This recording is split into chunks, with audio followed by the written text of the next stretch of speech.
देखती आंखों और सुनते कानों को रोशनी वॉइस की तरफ से अस्सलाम वालेकुम दोस्तों। अजद अल दवाला के दरबार में एक तुर्क नौजवान काम करता था। इसके हमसाए में एक शरीफ घराना आबाद था। मियाँ बीवी नए नए शादी के बंधन में बंधे थे। दीवार से दीवार मिली हुई थी। इत्तेफाक की बात, दीवार से एक ईंट गिर पड़ी या उस तुर्क नौजवान ने कसद निकाल ली। बहरहाल दीवार में सुराख हो गया। उस तुर्क ने दीवार से झांक कर देखा, उसे एक निहायत खूबसूरत औरत नजर आई। अब उसे दीदो व वज़ीयत का ऐसा चस्का पड़ा कि वो सुराख से उस औरत को देखता रहता। शुरू शुरू में तो औरत को पता ना चला कि कोई उसे देखता है।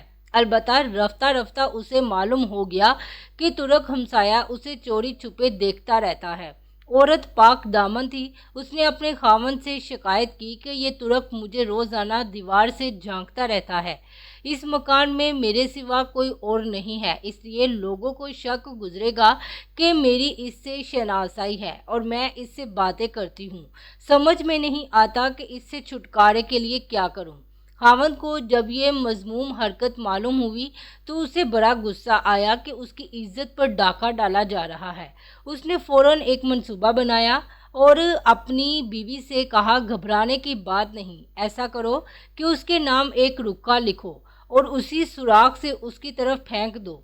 रुक्के का मजमून ये होना चाहिए, नौजवान, फजूल खड़े होने और सुराख से मुझे चोरी छुपे तकते रहने का कोई फ़ायदा नहीं। तुम यूं करो कि ईशा के बाद जब अंधेरा छा जाए और लोग सो जाएं तो तुम चुपके से मेरे दरवाजे पर आ जाना।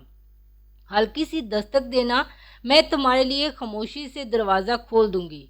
औरत ने ये मजमून लिखकर नौजवान की तरफ सुराख से रुक्का फेंक दिया।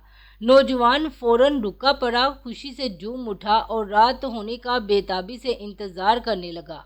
उधर खतून के शोहर ने घर के दरवाजे के पीछे गहरा गहरा खोदा और ईशा के बाद तुर्क नौजवान की घात में बैठ गया।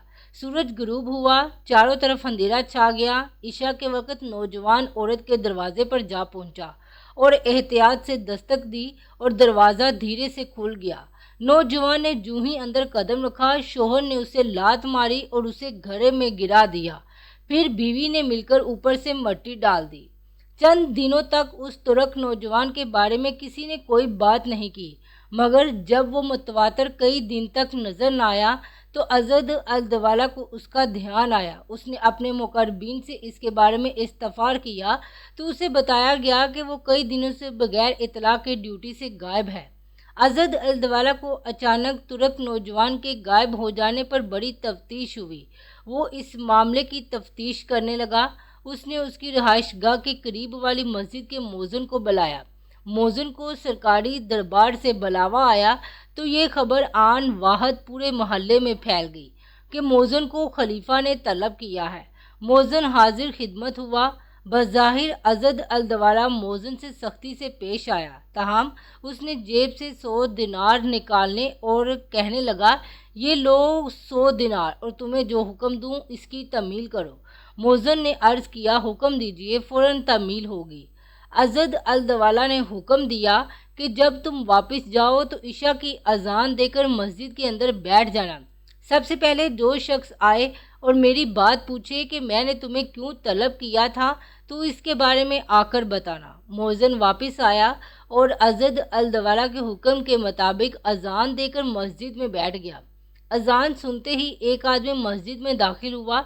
ये वही आदमी था जिसकी बीवी पर तुर्क नौजवान बुरी निगाह रखे हुए था और जिसे उसने अपने दरवाजे के पास घड़े में दफन कर दिया था। मस्जिद में दाखिल होते ही उसने मौज़िन से पूछा, मेरा दिल तुम्हारी तरफ लगा हुआ था, बताओ खलीफा ने तुम्हें क्यों बुलवाया और वो तुमसे क्या मालूम करना चाहता था। मौज़िन ने बताया कि कोई ख़ास बात नहीं है, अजद अल दवाला ने मुझसे अच्छी ही बात की है। सुबह होते ही मौज़िन मस्जिद से निकला और अजद अल दवाला की खिदमत में हाजिर होकर उस आदमी के बारे में इतला दी। अजद अल दवाला ने फ़ौरन उस आदमी को बुलावा भेजा। कुछ देर बाद वो आदमी अजद अल दवाला के दरबार में हाजिर हो गया। वो घबराया हुआ था। अज़द अल्दवाला ने उसे देखते ही पूछा, तुर्क नौजवान का क्या किस्सा है? वो बोला, हजूर आपने उस तुर्क नौजवान के बारे में पूछ ही लिया है तो मैं आपको बिल्कुल सच बताता हूँ। बात दरअसल ये है कि मेरी बीवी पर्दा नशीन और पाक दामन खतून है। ये नौजवान हमारा पड़ोसी था। वो मकान की दीवार से उसे देखता रहता था और वर्गलाने की कोशिश कर रहा था। दीवार के साथ सिर्फ मेरा ही घर है और इसमें सिर्फ मेरी बीवी ही रहती है, इसलिए वो इस बात से बहुत परेशान थी कि अगर किसी को उसकी ताक झांक का हाल मालूम हो गया तो वो यही समझेगा कि वो भी उस नौजवान की खबासत में बराबर की शरीक है। ये मेरी इज्जत पर हमला था। मैं बर्दाश्त न कर सका, लिहाजा मैंने उसे टकाने लगा दिया। उस शख्स ने मुख्तसर तौर पर तुर्क नौजवान को घड़े में दफन करने की रवादात भी सुना दी। अज़द अल्दवाला ने उसकी सारी गुफ्तगू सुनने के बाद फरमाया, जाओ अल्लाह के सपुर्द, ना लोगों को इस बात की कोई खबर हुई ना हम ये राज अफशा करेंगे।